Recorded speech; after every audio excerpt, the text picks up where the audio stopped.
morning. I think we're live. Yeah, good to see you all. I don't know if anyone's there, but if you are there, I'd love it if you could give me a like or a love. That would kind of give me a little bit of a boost. I'm still not used to doing Facebook Live, so I find the whole thing a little bit scary, to be honest. But this is something that I'm developing for myself, and I am going to practice and practice and get more comfortable with it, because I really, really want to share ideas, my thoughts and reflections with you. So what I'm going to be doing is I'm going to be sharing with you some of the ideas that and concepts and reflections that we're coming up with within the Thriving Facilitators membership. Yeah, I want you to have access to some of those ideas and yeah, just give you an insight really into what it is that we're doing there. So one of the topics that we've been looking at as we go through is the notion of reflective practice. In fact, I guess that's a key aspect of Thriving Facilitators, is that it's creating that opportunity for reflective practice in all sorts of different ways. But we have put that on the table and really looked at it more kind of obviously, what is reflective practice? So these are the kind of questions that I wanted to ask you really. What kind of reflection do you engage with as a facilitator or a practitioner, however you define what it is that you do? When do you do it? And how do you do it? How do you reflect? And whether that's informal reflection or formal reflection. And I would say that whether or not you're engaging in formal reflection, you will ultimately be engaging in a form of informal reflection, whether or not you like it or not, whether or not you planned it or not.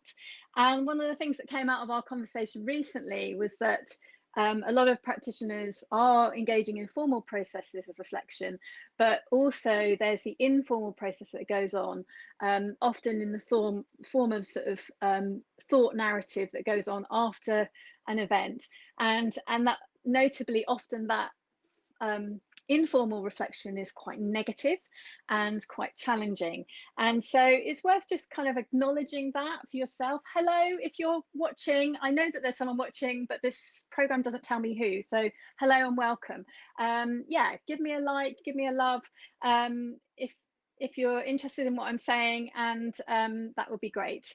And if you're watching on the replay also, please, post your comments and reflections, because I will go back to them and have a look. So we're looking at the topic of reflection, and that, yeah, often our informal reflection can be the most critical reflection that we engage with.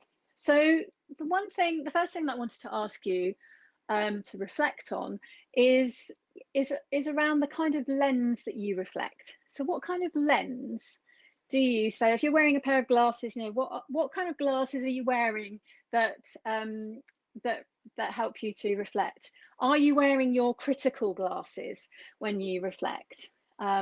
Is your reflection the lens of self-doubt? Is your reflection the lens of competency? Again, focused on your own kind of practice in that way. Is the lens that you use to reflect around the what I should have known? So a kind of a knowledge-based reflection. Is it the judge? I think all of this links to various layers of the judge lens. Is it around deficit? Is it around impact? Is it around compassion? So it's just worth sort of reflecting on how you tend to reflect, and what lens you use to reflect on it. And often that tells us something about the belief systems that are informing our work. Now, some of those belief systems can be formal, and some of them can be quite informal. So they're beliefs that we're not actually consciously aware of employing. So that can be very revealing there around the kind of belief systems that we're using. So I wonder, and once you've become aware of that, what would a different lens look like? How might that illuminate something different around how you're reflecting on something that's happened. And we so that's the first thing. And then we've also been looking at um, a kind of staged process of reflection, which is something that has actually comes from restorative processes, where you look at what happened. So you take a kind of quite objective, descriptive account of what happened, in whether it was something that you did or something that you observed. And then you break it down into two areas. You look at, what was I thinking? So what were the thought processes that were going on? What was I feeling at the time? And then go into another layer, which is looking at, what do I think now, and what do I feel now, and what do I believe now? And often you'll see that the second phase of reflection is quite different from the first phase. So the what was I thinking at the time is different to what I'm thinking right now. So that can be really useful to start to uncover some of the limiting beliefs and thought processes that we have in the moment, and how that changes when we reflect afterwards. So yeah, so I'd love to know what your responses to this. I'd love to know your thoughts on the lens that you use to reflect. And yeah, just try that. What was I thinking then? What was I and feeling and believing, and what am I feeling, thinking and believing right now? And see if there are any differences that you come up with within that. So that's the first sharing of some of the work that we're doing in the membership. Tomorrow we're looking at boundaries, so I may well pop in here and share with you some thoughts around that over the next week. So that's all from me now.